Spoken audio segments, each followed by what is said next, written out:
ರಾಜಕೀಯ ಪರಿವರ್ತನೆ ಬೇಕೇ ಬೇಕು. ನಮ್ಮ ಮಾದರಿಗಳು ಬಾಬಾ ಸಾಹೇಬ್ ಅಂಬೇಡ್ಕರ್, ತಂದೆ ಪೆರಿಯಾರ್, ಕಾಂಶಿರಾಮ್ಜಿ ಅವರು ಗಟ್ಟಿಯಾಗಿ ಪೊಲಿಟಿಕಲ್ ಮೂವ್ಮೆಂಟ್ ಕಟ್ಟಿ ನಮಗೊಂದು ಶಾಶ್ವತವಾದ ಪರಿಹಾರ ಕೊಟ್ಟಿದ್ದಾರೆ. ಅದು ಒಂದು ರೀತಿ ಯೋಜನೆ, ನೀತಿ, ಕಾನೂನುಗಳ ಮುಖಾಂತರ ಅವರ ರೀತಿಯಲ್ಲಿ, ಅವರ ಜೀವನಮಾನದಲ್ಲಿ ನಾವು ಕೂಡ ಅದೇ ರೀತಿ ಕರ್ನಾಟಕಕ್ಕೆ ಒಂದು ಸಂವಿಧಾನದ ಅಡಿಯಲ್ಲಿ ಒಂದು ಸಮಾಜ ನಿರ್ಮಾಣ ಮಾಡಬೇಕು. ಅಂದ್ರೆ ಚಳುವಳಿ ಎಷ್ಟೇ ಮಾಡಿದ್ರು ಅದು ಪರಿಹಾರ ಇಲ್ಲ. ಬಟ್ ಚಳುವಳಿ, ಸೇವೆ, ಜನಜಾಗೃತಿ, ಹೋರಾಟ ಅದೆಲ್ಲ ಜೊತೆಗೆ ಸೇರಿ ಒಂದು ರಾಜಕೀಯ ಶಕ್ತಿಯಾಗಿ ಮಾಡಿದ್ರೆ ಬಾಬಾ ಸಾಹೇಬ್ ಹೇಳುತ್ತಾರೆ, political power is the master key to open all locks and doors ಅಂತ ಹೇಳ್ತಾರೆ. ಸೊ ನಮಗೆ ಖಂಡಿತ ಒಂದು ರಾಜಕೀಯ ಶಕ್ತಿ ಬೇಕು. ಅದನ್ನ ನಾವು ತೀರ್ಮಾನ ಮಾಡಬೇಕು. ಅಂದ್ರೆ ಒಬ್ಬರೇ ನಿಂತ್ಕೊಂಡು ತೀರ್ಮಾನ ಮಾಡೋದಲ್ಲ. ಎಲ್ಲ ಒಂದು ವಿಚಾರವಂತರು, ನಾರಾಯಣ ಸ್ವಾಮಿ, ಎಲ್ಲ ಜನಪರ ಕಾಳಜಿ ಇರೋರು ಎಲ್ಲರ ಜೊತೆಗೆ ಸೇರಿ ನಾವು ಅದನ್ನ ಹೆಂಗೆ ನಾವು ಕರ್ನಾಟಕ ಕಟ್ಬೋದು ಅನ್ನೋದನ್ನ ನಾವು ಮಾತಾಡಿ ಚರ್ಚೆ ಮಾಡಿ ಅದನ್ನ ಮುಂದೆ ತಗೊಂಡು ಹೋಗಕ್ಕೆ ಇಷ್ಟಪಡ್ತೇವೆ.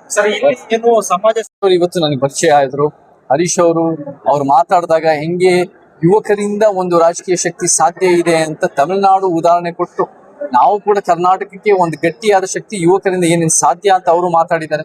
ನಮ್ಗೆ ಯುವಕರಷ್ಟೇ ಅಲ್ಲ, ನಮ್ಗೆಲ್ಲ 7 ಕೋಟಿ ಕರ್ನಾಟಕದವರು ಬೇಕು. ನಮ್ಗೆ ಅದು ಒಂದು ಸಿದ್ಧಾಂತದ ಅಡಿಯಲ್ಲಿ ಇವತ್ತು ನಮ್ಗೆ ಹರೀಶ್ ರೆಡ್ಡಿ ಅವರು ಬೇಕು, ನಾರಾಯಣ ಸ್ವಾಮಿ ಅವರು ಬೇಕು, ಕೃಷ್ಣಮೂರ್ತಿ ಅವರು ಬೇಕು, ಎಲ್ಲ ಒಂದು ಮಹಿಳಾ ಸಂಘಟನೆಗಳು ಬೇಕು. ಎಲ್ಲಾ ಸಂಘಟನೆಗಳ ಜೊತೆಯಾಗಿ ನಾವು ಹೆಂಗೆ ನಮ್ಮ ಚಿಕ್ಕಬಳ್ಳಾಪುರ, ನಮ್ಮ 224 ಕ್ಷೇತ್ರಗಳಲ್ಲೂ ಕೂಡ ಒಂದು ಸಮಾಜ ಶಕ್ತಿ ನಿರ್ಮಾಣ ಮಾಡಿದ್ರೆ ಅವಾಗ ಕರ್ನಾಟಕ ಬಲಿಷ್ಠ ಆಗತ್ತೆ, ಭಾರತ ಬಲಿಷ್ಠ ಆಗತ್ತೆ, ನಿಜವಾಗ್ಲೂ ಸಂವಿಧಾನ ಕಾರ್ಯರೂಪಕ್ಕೆ ತರಕ್ಕೆ ಸಾಧ್ಯತೆಗಳಾಗುತ್ತೆ. ಸರ್, ಕರ್ನಾಟಕದಲ್ಲಿ ಸಮಾಜ ಪಾಲಿಟಿಕ್ಸ್ ಬೇರೆ ನಡೀತು. ಮೊನ್ನೆ ರಾಜ್ಕುಮಾರ್ ಅವರು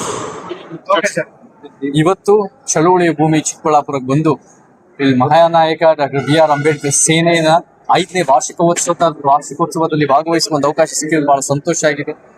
ನಮಗೆ ನಾರಾಯಣ ಸ್ವಾಮಿ ಅವರು, ಅವರ ತಂಡದವರು 5 ವರ್ಷಗಳಿಂದ ಅಲ್ಲ 25-30 ವರ್ಷಗಳಿಂದ ಚಳುವಳಿನಲ್ಲಿ ಭಾಗವಹಿಸಿ ಬಹಳ ಉತ್ತಮವಾಗಿ ಒಂದು ಉತ್ತಮ ಸಮಾಜಕ್ಕೋಸ್ಕರ ಶ್ರಮಿಸ್ತಾ ಇದ್ದಾರೆ. ಇಲ್ಲಿ ಎಲ್ಲಾ ಮುಖಂಡರು ಚಿಕ್ಕಬಳ್ಳಾಪುರದವರಾಗಿರ್ಬೋದು, ಸುತ್ತಮುತ್ತ ಕೋಲಾರಿಂದ ಭಾಗದವರಾಗಿರ್ಬೋದು, ದಾವಣಗೆರೆಯಿಂದ ಬರೋರಾಗಿರ್ಬೋದು, ಎಲ್ಲರೂ ನಿಂತು ನಮಗೆ ಒಂದು ನಾವ್ ಹೆಂಗೆ ಮುಂದೆ ತಗೊಂಡು ಹೋಗ್ಬೋದು ನಮ್ಮ ಚಳುವಳಿನ, ನಾವೆಲ್ಲರೂ ಒಂದು ಬಾಬಾ ಸಾಹೇಬ್ ಅಂಬೇಡ್ಕರ್ ಅವರ ಕನಸಿನಲ್ಲಿ ಏನು ಒಂದು ಉತ್ತಮ ಸಮಾಜ ಕಟ್ಟಬಹುದು ಅಂತ ಒಳ್ಳೊಳ್ಳೆ ವಿಚಾರಗಳು ಹಂಚಿಕೆ ಆಯ್ತು. ಇದನ್ನು ನಾವು ನಮ್ಮ ಚಳುವಳಿ ಮುಂದುವರ್ಸಕ್ಕೆ ಇಷ್ಟಪಡ್ತೀವಿ. ನಾವು ಒಂದು ಗಟ್ಟಿಯಾಗಿ ಒಂದು ಸಮಾಜ ಶಕ್ತಿನ ಕಟ್ಟೋದಲ್ಲ ಪ್ರಕ್ರಿಯೆನಲ್ಲಿದ್ದೀವಿ. ಅದನ್ನು ಎಲ್ಲಿಂದನಾದ್ರೂ ಒಂದು ಗಟ್ಟಿ ಶಕ್ತಿ, ಒಂದು ಅನ್ಯಾಯದ ವ್ಯವಸ್ಥೆ ವಿರುದ್ಧ ಪ್ರತಿರೋಧ ಬರುತ್ತೆ ಅಂದ್ರೆ ಅದು ಚಿಕ್ಕಬಳ್ಳಾಪುರದಿಂದನೇ, ಅದು ಕೋಲಾರ ಜಿಲ್ಲೆಯಿಂದನೇ, ಈ ಭಾಗದಿಂದ ಒಂದು ಗಟ್ಟಿ ಶಕ್ತಿ ಬರುತ್ತೆ. ಸೊ ನಾವೆಲ್ಲರ ಜೊತೆಗೆ ಸೇರಿ ಅದನ್ನ ಮುಂದುವರ್ಸೋದು ನಮ್ಮ ಉದ್ದೇಶ. ಅಹಿಂಸಾ ಚೇತನ್ ಅವರು ಏನು ಕರ್ನಾಟಕದ ಯಾವುದೇ ಅನ್ಯಾಯ ನಿಮ್ಗೂ ಒಂದು ಕಾಂಟ್ರವರ್ಸಿ ಏನ್ ಸರ್? ನಮಗೆ ಅಣ್ಣವರ ಬಗ್ಗೆ ಅಪಾರ ಅಭಿಮಾನ. ನನಗೆ ಡಾಕ್ಟರ್ ರಾಜ್ಕುಮಾರ್ ಅವರ ಸಿನಿಮಾ ರಂಗದ ಕೊಟ್ಟಿರೋ ಕೊಡುಗೆ ಅಪಾರ. ಆದ್ರೆ ಈ ಸರ್ಕಾರಗಳು ಏನ್ ಮಾಡ್ಕೊಂಡು ಬಂದಿದ್ದಾರೆ ಅಂದ್ರೆ ಅವರ ಒಂದು ಹೆಸರಲ್ಲಿ, ಅವರ ಒಂದು ಸಾವಲ್ಲಿ ಅವರ ಒಂದು ಸ್ಮಾರಕ ಪಾಲಿಟ್ರಿಕ್ಸ್ ಅಂತ ಮಾಡ್ಕೊಂಡ್ ಬರ್ತಾ ಇದ್ದಾರೆ. ಅದನ್ನ ನಾವು ಒಪ್ಪಕ್ಕಾಗಲ್ಲ. ನಾವು ಎಲ್ಲಾ ಒಂದು ಸಿನಿಮಾ ರಂಗದಲ್ಲಿ ಒಳಗಿರೋರಾಗಿರ್ಬೋದು, ಸಿನಿಮಾ ಹೊರಗಿರೋರು ಅಪಾರ ಕೊಡುಗೆ ಕೊಟ್ಟಿರೋರು ಎಲ್ಲರಿಗೂ ನಾವು ಅಭಿಮಾನಿಗಳೇ. ಅವರ ಅನುಯಾಯಿಗಳು ಎಷ್ಟೋ ರೀತಿಯ ಅನುಯಾಯಿಗಳೇ. ಅದು ನಮ್ಮ ಪ್ರೊಫೆಸರ್ ಬಿ ಕೃಷ್ಣಪ್ಪ ಅವರಾಗಿರ್ಬೋದು, MD ನಂಜುಂಡಸ್ವಾಮಿ ಅವರಾಗಿರ್ಬೋದು, ನಮಗೆ ಅನೇಕ ಚಳುವಳಿ ಶಾಂತವೀರ್ ಗೋಪಾಲ್ ಗೌಡರಾಗಿರ್ಬೋದು, ಬಿ ವೀರಣ್ಣವರಾಗಿರ್ಬೋದು, ಬಹಳ ಜನ ಕೊಡುಗೆ ಸಿನಿಮಾ ರಂಗದಲ್ಲಿ ಕೊಟ್ಟಿರೋ, ಹೊರಗೂ ಕೊಟ್ಟಿದ್ದಾರೆ ಎಲ್ಲರೂ. ಹಾಗೆ ನಾವು ಅಣ್ಣವರು ಡಾಕ್ಟರ್ ರಾಜ್ಕುಮಾರ್ ಬಗ್ಗೆ ನಾವು ಅಭಿಮಾನ. ಇದು ನಮಗೆ ಅವರ ಬಗ್ಗೆ ಯಾವ ಒಂದು ಸಮಸ್ಯೆ ಅಲ್ಲ. ನಮಗೆ ಆ ಒಂದು ಪಾಲಿಸಿ, ಸರ್ಕಾರದ ಯೋಜನೆ, ನೀತಿ, ಕಾನೂನುಗಳಿಂದ ಹೆಂಗೆ ಅವರು ಒಂದು ಜನರ ಭಾವನೆಗಳ ಜೊತೆ ಆಟ ಆಡ್ತಾರೆ, ಒಂದು ವೈಯಕ್ತಿಕ ರಾಜಕೀಯ ಲಾಭಕ್ಕೋಸ್ಕರ ಮಾಡ್ತಾರೆ ಅನ್ನೋದು ನಾನು ಉಲ್ಲೇಖ ಮಾಡಿದ್ದೀನಿ. ಅದು ಬಹುತೇಕರು ಕರ್ನಾಟಕದಲ್ಲಿ ಇದು ಸತ್ಯ ಇದೆ ಅಂತ ಒಪ್ಕೊಂಡಿದ್ದಾರೆ. ಅದಕ್ಕೆ ನಾನು ಕೃತಜ್ಞತೆಗಳು ಹೇಳಕ್ ಇಷ್ಟಪಡ್ತೀನಿ. ಮುಖ್ಯವಾಗಿ ಇವತ್ತು ಕಾಕ್ರೋಚಿನ ಪರಿಕಲ್ಪನೆ ಇದೆ. ನಾವೆಲ್ಲ ಜಿಲ್ಲೆಗಳು ಬಹಳ ಗಟ್ಟಿ ಶಕ್ತಿ. ನಾವು ಅದ್ರ ಜೊತೆ ಯುವಕರಲ್ಲಿ ಬಹಳ ಒಂದು ಕಾಳಜಿ ಇದೆ. ಯುವಕರಲ್ಲಿ ಏನೋ ಒಂದು ಜನಪರವಾಗಿ ಮಾಡಬೇಕು ಅಂತ ಉತ್ಸಾಹ ಇದೆ. ಆದ್ರೆ ಯಾವ ದಿಕ್ಕಿನಲ್ಲಿ ಮಾಡ್ಬೇಕು ಅಂತ ಗೊತ್ತಾಗ್ತಾ ಇಲ್ಲ. ಎಲ್ಲಾರು ಒಂದು ಪಕ್ಷದ ವಿರುದ್ಧ ಮಾಡ್ತಾ ಇದ್ದಾರೆ, ಅಥವಾ ಎಲ್ಲೋ ಒಂದು ರೀತಿ ಅವ್ರ ಮೂಗ್ ನೇರಕ್ ಮಾಡ್ತಾ ಇದ್ದಾರೆ.